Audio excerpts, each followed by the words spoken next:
아멘. 할렐루야. 자, 우리 출석을 부르도록 하겠습니다. 그 자리에서 대답을 큰 소리로 하시면 되겠습니다. 홍종애, 강평헌, 이호순, 직분은 생략하도록 하겠습니다. 그래, 큰 소리로 대답을 하시면 돼요. 그냥 양화자, 김경화, 이상혁, 김선명, 김정심, 김영미, 김봉우, 한상념, 안혜연, 이난순, 이은정, 이정순, 이명박, 이말분. 그래, 이렇게 재미있게 하는 거다. 이제는 명박은 그만 찾으세요 그러더라고. 그래가지고 재미있게 하는 거다 했더니 그러면 또 MB로 바꿔달라고 해야 되나? 이래 이해를 해주셨어요. 감사해요. 고성덕, 이계자, 남기성, 맹형옥, 이영실, 박영자, 이영우, 강교준, 주현숙, 현덕윤, 이정자, 이상훈, 김성숙, 김홍열, 정형래, 선효정, 정서인, 이병기, 이성자, 위혜선, 오하연, 임유선,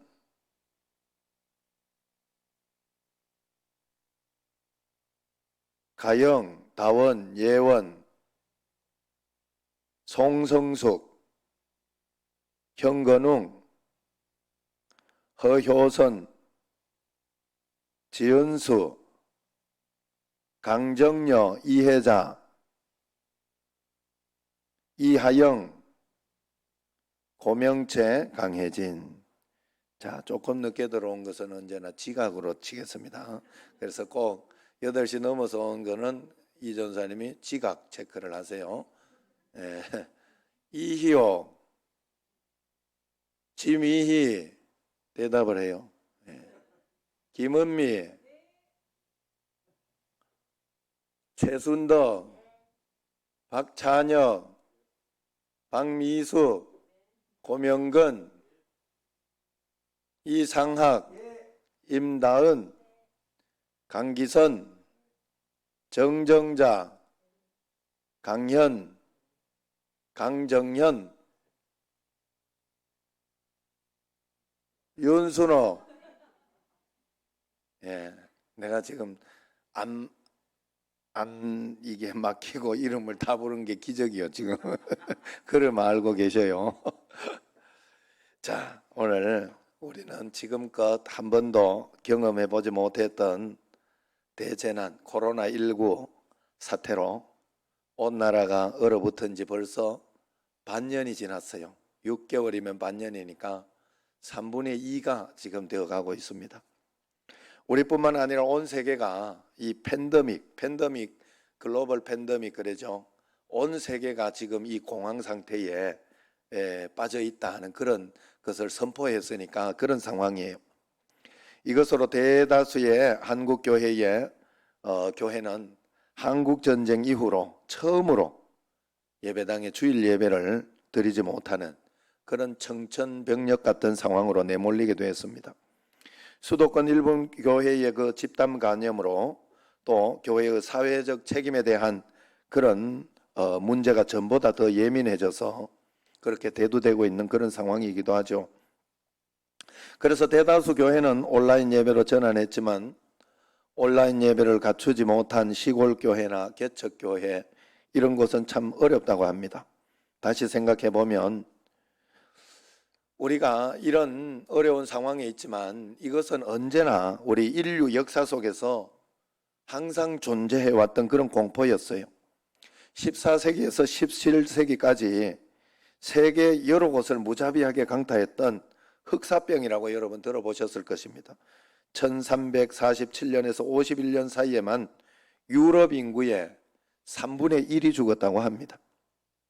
15, 16세기에는 유럽의 정복자들이 남미와 북미의 원주민들에게 이제 가서 홍역과 천연두를 선사했어요. 선사한 건 아니죠. 거기에 가서 이렇게 사니까 그런 일이 이렇게 있었어요. 항체가 그 당시에 이 원주민들에게는 전혀 없었는데 그들이 그것 때문에 그 홍역과 천연두 때문에 인구의 10분의 1, 100분의 1 정도가 초토화되었다고 합니다. 그 대신 또 그 사람들에게서 뭘 얻어왔는가 하면 매독을 얻어왔어요. 16, 17세기 때 유럽 상류 사회에 피할 수 없는 그 매독이 재앙이 되기도 했다고 합니다. 의학의 발달은 결핵이나 홍역, 나병, 콜레라 등 공포의 질병들에서 인류를 구해내기도 했지만은 20세기 후반에도 이 에이즈나 에볼라 등 공포의 괴질들이 인류의 의학적 자만을 비웃고 있지 않습니까? 더 이상 고치지 못하는 것으로 이렇게 에이즈 같은 것은 그렇게 이야기하잖아요. 최근까지도 사스나 메르스나 또 이번 코로나19로 인류가 허둥거리며 번번이 당황하고 어찌할 바를 모르고 있는 것이죠. 여튼 지금은 항공여행이 자유로운 시기라 감염 공포가 늘 임박한 위협이 되는 것입니다. 사람들은 환자가 피해 감염자인 동시에 감염 전파자가 되는 그런 감염 공포의 이중성을 겪고 있습니다. 감염 공포는 생명의 위협과 격리의 두려움에 맞닿아 있어요. 그래서 감염 그 자체보다 감염의 공포가 오히려 인간 사회를 더 망가뜨리고 있다. 그렇게 볼 수 있습니다. 교회도 못 가고 회사도 학교도 제대로 못 가며 사람들이 모이는 곳을 피해서 집에만 머물러야 하는 이 힘든 시간을 앞으로 얼마나 더 견뎌야 할까? 모두가 불안하고 답답해하고 있습니다. 우리 인생에서 이렇듯 우리가 생각했던 것보다 고난이 오래 갈 때 또 참으로 뭔가 마음이 지치고 마음이 걱정과 불안이 우리에게 덮치게 되는 것이죠. 그러나 그럴 때 우리가 절대로 잊지 말아야 할 것은 모든 고난은 고난을 통해 하나님이 우리에게 가르쳐 주시는 영적 교훈이 항상 있다는 것이에요. 그러므로 우리가 만약 이 시간을 세상 사람들처럼 낙담하고 원망하고 불평만 하고 있다면 하나님의 교훈을 배우지 못한 채 그냥 생고생만 하고 지나가게 될 것입니다. 그러나 그것은 고통을 낭비하는 것이 되는 것입니다.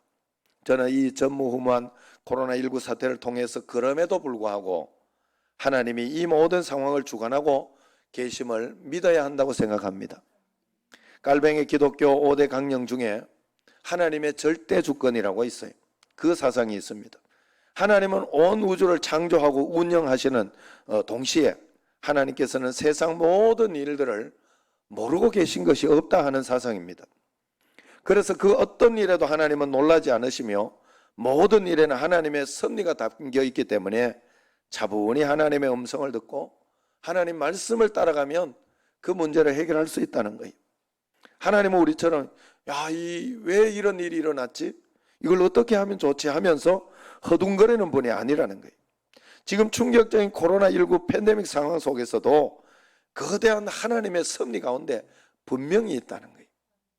여러분 늘 말씀드리지만 하나님은 여러분 우리 한 사람 한 사람의 모든 일거수일투족을 다 알고 계시기 때문에 저는 어느 날 그 하나님이 믿어지면서 그 하나님을 내가 믿고 있다면 나는 걱정하면 안 되는구나, 두려움하면 안 되는구나 하는 생각을 하게 됐어요. 어떤 하나님인가 하면 하나님은 우리 60억, 75억의 인구 한 사람 한 사람을 다 보고 계시고 알고 계신데 하나님은 온 우주, 이 인류를, 우주와 이 모든 것들을 나를 중심으로 움직이고 계시다는 거예요. 그렇게 섭리하시다는 거예요. 나는 그렇게 믿고 있지만 다은이를 중심으로 하나님은 온 우주를 돌리고 계시다는 걸 알아야 돼. 그걸 믿어야 돼. 어떻게 그럴 수 있어? 하나님이니까 우리가 그 하나님을 믿고 있는, 그러니까 어떤 두려움, 어떤 걱정이 있어도 두려워하고 걱정하면 안 돼요. 우리는 그냥 그 하나님을 신뢰하고, 그래서 그 하나님을 신뢰한다면, 믿는다면 우리가 해야 할 것은 딱 두 가지겠지요. 그냥 첫 번째는 그 하나님이 뜻이 있으니까 이런 상황과 환경이 이루어졌을 것이니까 그 하나님의 음성을 잘 들으려고 하는 게 우리에게 필요할 것이고, 또 하나는 그 말씀에 잘 순종하는 게 필요하겠지. 말씀을 들었으면. 그래, 그걸 여러분들이 완전하게는 하지 못하더라도 이제부터 잘 하려고만, 열심히 그대로만 살려고만 따라가면 돼요. 다른 일이 없어요. 우리는 언제나 내일 일은 내일 걱정하는 거예요. 내일 생각해 보는 거예요. 내일 일이 닥쳤을 때 미리 걱정하고 미리 두려워하면 안 돼요. 그건 하나님을 불신하는 거다. 그래서 하나님 앞에서 늘 하나님의 절대 주권을 인정하고 주님의 섭리 가운데 있다는 걸 믿어야 됩니다. 미국의 복음주의 설교가 존 파이퍼 목사님이 이렇게 이야기했어요. 코로나19 상황 속에서도 하나님은 10억 가지의 일을 하고 계시다는 것은 분명한 사실이다. 다만 그 일의 99.9%가 우리에게 알려져 있지 않을 뿐이다. 그렇게 말씀을 했어요. 나는 지금 하나님께서 하시는 일 중에 하나가 거룩한 멈춤이라고 생각합니다. 1960년대 후반 저명한 과학자 로저 레벨은 인류는 자연이 감당할 수 있는 것보다 더 많은 이산화탄소를 지구 대기권으로 쏟아내고 있다고 경고했습니다. 그런데 지금 인류는 그 경고대로 매일 1960년대에 이렇게 경고를 했는데 지금 상황이 어떤 상황인가 하면 매일 1억 1,000만 톤 되는 지구 온난화를 일으키는 온실가스를 배출하고 있다고 합니다. 그런데 이것이 무슨 말인가 하면 히로시마에 떨어진 원자폭탄 50만 개가 매일 지구에서 폭발하는 것과 같은 효과라고 그래요. 이처럼 온난화가 심각하다는 거예요. 이렇게 만들어진 열기가 지구 전체를 끌어오르게 하고 있다고 그렇게 이야기를 합니다. 한 채 앞을 그런데 지금 놀랍게도 코로나19 사태로 인해서 전 세계 비행기들, 배들, 공장들이 멈춰서면서 자연이 회복되기 시작하고 있다고 그래요. 여러분, 장례식장 가도 많이 안 돌아가시더라고. 장례식장이 비어 있어요. 예전에는 가면 항상 꽉꽉 차 있었던 것 같은데 비어 있어요. 나 신기했어요. 어쨌든 우리가 하나님 앞에서 우리가 이 자연이 회복되고 있다고 그래요. 한 채 앞을 볼 수 없는 스모그로 유명한 인도 뉴델리의 하늘이 밤에 별자리가 관찰할 수 있을 정도로 지금 맑아졌다고 그래요. 중국 대도시 상공들도 놀랄 만큼 지금 깨끗해졌다고 합니다. 뉴욕의 대기 오염도가 50% 줄어들었다고 해요. 이탈리아 베네치아 운하에 물이 맑아져서 이제는 헤엄치는 물고기들이 보일 정도고, 파리 시내에는 백조와 오리 외가리가 그 외가리 무리들이 가끔씩 도심을 걸어가기도 한다고 해요. 우리가 그동안 너무 브레이크 없는 질주로 욕심에 가득 찬 물질 문명의 기차를 타고 가고 있다고 보면 됩니다. 이 무한 질주의 기차를 코로나가 잠시 세워둔 것인데도 이렇게 환경이 좋아지는 것을 보면 우리가 그것을 가지고 뭔가 느끼는 게 있어야 합니다. 그러므로 우리는 이 코로나의 시기에 무엇보다도 먼저 하나님 앞에 그동안 잃어버렸던 그 감사를 회복해야 할 줄로 믿습니다. 코로나19로 인해서 많은 사람들이 여행도 못하고 만나서 악수도 못하고 사람들이 모인 곳에 가지 못하게 되면서 평소에 너무나 당연하던 것들이 이제는 얼마나 감사한 일인가, 그것을 깨우치게 되었다고 해요. 또한 우리는 이번 코로나를 통해서 인간의 무력함도 자각해야 합니다. 사실 우리는 너무 교만했어요. 과학기술의 발전으로 엄청난 문명이 발전했지만 여전히 바이러스 하나에 75억 명의 인구가 75억 명이 사는 지구가 멈춰섰습니다. 셧다운이라니. 나와는 거리가 멀 것이라는 죽음의 공포가 엄습한 것이죠. 미국의 리디머 교회 설립자고 또 베스트셀러 작가인 팀 켈러가 이런 이야기를 했어요. 지금 이 재앙은 하나님께서 세상은 너희들이 아닌 내가 다스리는 곳이다. 그러므로 너희들은 나를 의지해야 한다. 너희들 혼자서 살아갈 수 없다. 너희들은 나의 지혜와 도움이 필요하다고 하시는 분명한 말씀이라고 그렇게 해석을 했어요. 저는 전적으로 공감합니다. 매일매일 내게 일어나는 어떤 고난, 고통, 이 문제 해결을 하고 나면 또 다른 문제들이 늘 일어나는 것을 보고 속상할 때가 많았지만 그것으로 제가 배운 것이 하나님 앞에 매일매일 엎드리고 기도하고 주님 손 붙잡지 않으면 살 수 없는 세상이라는 확실한 증거구나. 그것을 깨닫게 됐어요. 그래서 여러분들에게도 매번 그 말씀을 드렸죠. 여러분, 우리에게 일어나는 고난들, 여러 가지 기도 제목들은 하나님 없이 살 수 없다는 확실한 증거예요. 그렇기 때문에 우리는 언제나 그 모든 것들을 가지고 두려워하고 걱정하고 놀라지 말고 하나님 앞에 나아가서 더 기도하고 간구해야 할 줄로 믿습니다. 무조건 주님 앞에 무릎 꿇고 기도하고 기도하는 계기를 삼으시기를 바랍니다. 그래서 우리는 이 시간을 영적으로 더 깊어지는 시간으로 만들어야 됩니다. 평소보다 더 많은 성경을 읽고 기도하고 경건서적을 읽고 그렇게 해야 합니다. 영적으로 깊어지는 것은 예수님과 교제가 더 깊어지는 것을 의미합니다. 우리 주변에 파도가 거셀수록 우리는 파도를 보고 놀라지 말고 우리 주님 예수 그리스도를 굳게 붙잡아야 하는 것입니다. 그분에게 시선을 고정시키고 그분만을 바라야 합니다. 그래야 두려움을 이길 수 있습니다. 오늘 말씀을 한번 돌아가 보겠습니다. 1절 말씀 같이 한번 읽어봅시다. 지존자의 은밀한 곳에 거주하며 전능자의 그늘 아래에 사는 자여. 그랬어요. 우리는 하나님의 그늘에 사는 사람이, 지존자는 하나님을 이야기하지요. 그 은밀한, 믿음으로 은밀한 곳에 거주하는 우리라는 거예요. 우리는 스스로 나서 자기 힘으로 살다가 어디로 가는지 모르고 끝나는 그런 허무한 인생이 아닙니다. 우리를 창조하신 분이 계시고 우리를 지금 돌봐주고 계신 분이 계신 거예요. 그분이 우리를 예수 그리스도를 통하여 영원한 축복으로 인도하신 것이 분명하기 때문에 그렇습니다. 우리에게는 분명한 영적인 부모가 있습니다. 영적인 아버지, 영적인 부모, 삼위일체 하나님이시죠. 영적인 아버지가 우리에게는 분명히 있는 것입니다. 2절 말씀 읽어봅시다.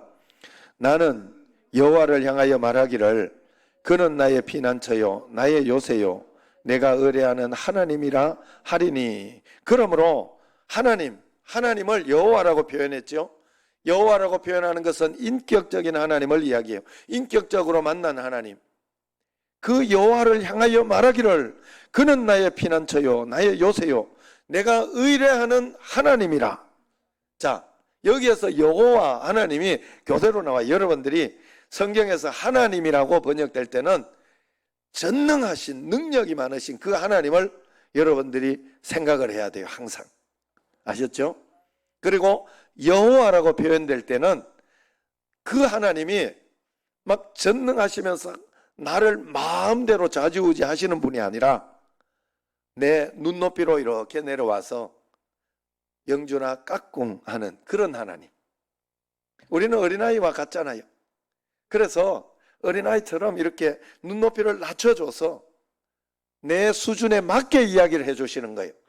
내 수준에 맞게 하나님은 말씀해 주시는. 그래서 우리가 그 말씀을 들으려고 할 때, 우리가 그렇게 기도할 때 나의 피난처가 되고 나의 요새가 되고 내가 늘 부탁할 수 있는, 의지할 수 있는 그런 하나님이 되는 줄로 믿으시기를 바랍니다. 그래서 3절 말씀 시작. 이는 그가 너를 새 사냥꾼의 올무에서와 심한 전염병에서 건지실 것이미로다. 아멘. 지금 이 시대는 주의 확실한 이 시대에 주는 그런 확실한 말씀이죠. 전염병에서 건져주신다. 심한 전염병에서 건져주신다고 하지 않습니까? 그러나 그 이전에 너를 새 사냥꾼의 올무에서 건져주겠다. 그렇게 이야기를 합니다. 여러분, 진짜 우리의 문제는 새 사냥꾼의 이 새를 사냥하는 그 사냥꾼의 올무예요. 그 그물이에요. 새가 그물에 걸리면 절대로 다시 날아가지 못해 거기에 잡혀서 먹히는 거예요. 그래서 우리에게는 새 사냥꾼의 이 올무가, 사냥꾼의 올무가 있다는 사실을 잊어서는 안 됩니다. 악한 사단이 작정하고 우리를 넘어뜨리려고 호시탐탐 노리고 있다는 사실을 절대로 잊어서는 안 돼요. 그래서 거기에 쏙지 않으려고 곳곳에 사단은 노리고 있어요. 참 신기한 것은 코로나로 지금 우리가 힘들고 어렵지만은 코로나 때문에 안 나오다가도 본인의 문제가 코로나보다 더 힘들면 반드시 그분은 기도하게 되고 또 교회에 오게 되고 그렇게 하더라고요. 교회 가면 겁이 난다고 이렇게 이런 생각을 하지만 사실은 코로나보다 내 고난과 고통이 더 크면 간절하게 와서 기도하시더라고요. 참, 난 그걸 보면서 많은 생각을 하게 돼요. 여러 가지. 많은 생각 다른 게 아니에요. 아, 정말 하나님 앞에 어려울 때는 기도하게 돼 있구나. 사냥꾼의 올무가 있어요. 사냥꾼. 큰 전염병보다 사냥꾼의 올무가 먼저 있다는 사실을 여러분들은 절대로 잊어서는 안 돼요. 그래서 이 올무를 벗겨내는 건 기도밖에 없어요. 매일매일 하나님 앞에 기도해야 할 줄로 믿습니다. 4절 말씀요. 그가 너를 그의 깃으로 덮으시리니 네가 그의 날개 아래 피하리로다. 그의 진실함은 방패와 송방패가 되시나니. 하나님이 그의 깃으로 덮어주신다. 이 그 새를 이야기했기 때문에 아마 이런 표현이 나온 것 같아요. 독수리나 이런 모든 새들은 이 새끼들 아래서 깨어나게도 하고 뭐 그렇게 할 때 깃으로 이렇게 덮어서 새끼들을 지켜주잖아요. 하나님이 마치 우리를 그렇게 지켜주시듯이 도와주고 덮어주고 보호해 주신다는 뜻입니다. 문제가 없다는 말이 아니에요. 문제 가운데서도 지켜주시고 보호해 주신다는 뜻입니다. 하나님께 보호를 요청하고 하나님께 기도하는 자에게 하나님은 반드시 도와주신다 이야기를 가만히 있는 자에게가 아니라, 말씀에 순종하지 않고 그렇게 하는 자에게가 아니라 잘 순종하며 따라가며 주님 앞에 나아갈 때 하나님은 도와주신다고 그랬어요. 그래서 5절 6절 같이 읽어봅시다. 어떻게 도와주시는지. 시작. 너는 밤에 찾아오는 공포와 낮에 날아드는 화살과 어두움에 퍼지는 전염병과 밝을 때 닥쳐오는 재앙을 두려워하지 아니하리로다. 할렐루야. 밤에도 걱정되고 낮에도 화살이 날아오는 것이 현실입니다. 그러나 우리는 이 어두울 때 퍼지는 전염병, 깜깜이 전파를 이야기하지요. 밝을 때 닥쳐오는 재앙, 눈 뜨고 당해야 하는 그런 사건, 사고들 너무 많잖아요. 마이삭, 하이선, 이런 여름 홍수 때, 산사 때, 산사 때하고 이 찍어놓은 걸 보니까요. 눈 뜨고 당하는 거예요. 눈 뜨고. 다 알고 있지만은, 대비했지만 어쩔 수 없이 당하는 것들이 너무 많아요. 밤에 찾아드는 공포, 낮에 날아드는 화살. 여러분, 이런 가운데 여러분 이런 재앙이 있지만 하나님은 우리가 기도하는 자에게, 하나님을 의지하는 자에게 어떤 축복을 주시느냐, 그 재앙을 두려워하지 않을 수 있는 용기와 힘과 능력, 그 삶의 어떤 그런 지혜를 주신다 하는 그런 뜻이. 여러분, 재앙 가운데에서도 두려움 없이 살 수 있어요. 걱정하지 않고 살 수 있어요. 마지막 7절 같이 한번 읽습니다. 1000명이 내 왼쪽에서 10,000명이 내 오른쪽에서 엎드러지나 이 재앙이 내게 가까이 하지 못하리로다. 여러분, 1000명이 코로나 걸리고 10,000명이 걸려도 넘어져도 이 재앙이 가까이 오지 못하리라고 합니다. 이 말은 코로나에 안 걸린다는 소리는 아니에요. 코로나에 걸려도 코로나가 우리를 넘어뜨리지 못한다는 뜻이에요. 우리를 정복하지 못하고 우리의 마음이나 우리의 정신을 빼앗아가지 못한다는 뜻이에요. 우리는 코로나 백신 예수 그리스도가 있기 때문에 그렇습니다. 그렇다고 우리가 지금 이 시기를 그냥 예수 그리스도를 믿는 믿음으로만 이긴다 하면 안 돼요. 이 시기는 철저히 회개하고 주님 앞에 겸손히 나아가고 내 자신을 돌아봐야 할 때입니다. 철저히 우리의 죄악을 회개해야 할 때입니다. 영국의 노리치에 윌리안이라는 뛰어난 영성가가 있습니다. 이분은 30살 때 자신이 죽을 병에 걸려서 고생하다가 하나님의 환상을 보고 병에서 회복되었어요. 그 후에 자신이 본 환상을 책으로 썼습니다. 제목이 거룩한 사랑의 계시라는 책인데, 그 책에서 줄리안은 절망의 시대를 사는 사람들에게 하나님이 주는 메시지를 이렇게 표현했어요. 이 모든 고통의 원인은 죄악이지만 모든 것이 다 괜찮을 것이며 모든 것이 다 괜찮을 것이라. 그는 모든 것이 다 괜찮을 것이라 2번 이야기했습니다. 왜 그렇게 이야기를 했는가? 이유를 예수 그리스도의 보혈의 은혜를 확실히 믿기 때문이라고 했습니다. 하나님의 사람들의 회개와 기도가 그 은혜의 물줄기, 그것을 끌어들여서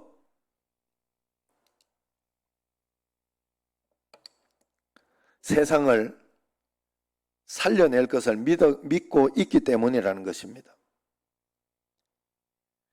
하나님은 항상 잿더미에서 새로운 기적을 일으키시고, 또 하나님은 항상 잿더미에서 꽃을 피우신다. 꽃을 피우는 건 아시죠? 주님이시라는 거예요. 17세기 중반에 전염병 패스트가 영국 전역을 휩쓸고 가면서 수많은 사람들이 목숨을 잃을 때 23살의 아이작 뉴턴이 있었다고 해요. 그 당시 뉴턴도 다니던 학교가 문을 닫아서 할 수 없이 고향집으로 내려갔다고 합니다. 혹독하고 외로운 시간이었지만 뉴턴은 그 시간을 허비하고 허송하며 보내지 않았다고 합니다. 아침부터 밤까지 끊임없이 연구했다고 합니다. 그 결과 문명의 3대 창안이라고 하는 첫 번째 빛의 신비, 2번째 만류인력, 뉴턴 하면 만류인력만 생각나죠. 3번째는 미적분, 이것을 발견해냈다고 그래요. 이 결과물을 찾아냈다고 하죠. 그래서 과학계에서는 이 절망의 시기를 오히려 뉴턴의 기적의 해라고 부른다고 해요. 지금 현실이 어렵다고 미래도 계속 그러라는 법은 없어요. 지금 우리는 믿음의 눈으로 회복된 미래를 볼 줄 알아야 합니다. 성령의 능력으로 미리 감사를 선포하며 꼭 살아가시기를 바랍니다. 지금 이 코로나 사태를 통해서 한국교회가 더 성장하고 더 강하게 부흥할 것을 꼭 믿으시기를 바랍니다. 우리 교회도 이 시기를 지나면서 비온 뒤 땅이 더 단단히 굳게 되듯이 우리도 주님 앞에 더 단단해지는 믿음의 역사가 꼭 있을 줄로 믿습니다. 위기를 최고의 기회로 바꾸는 여러분과 저가 되기를 주의 이름으로 축원합니다. 기도하겠습니다.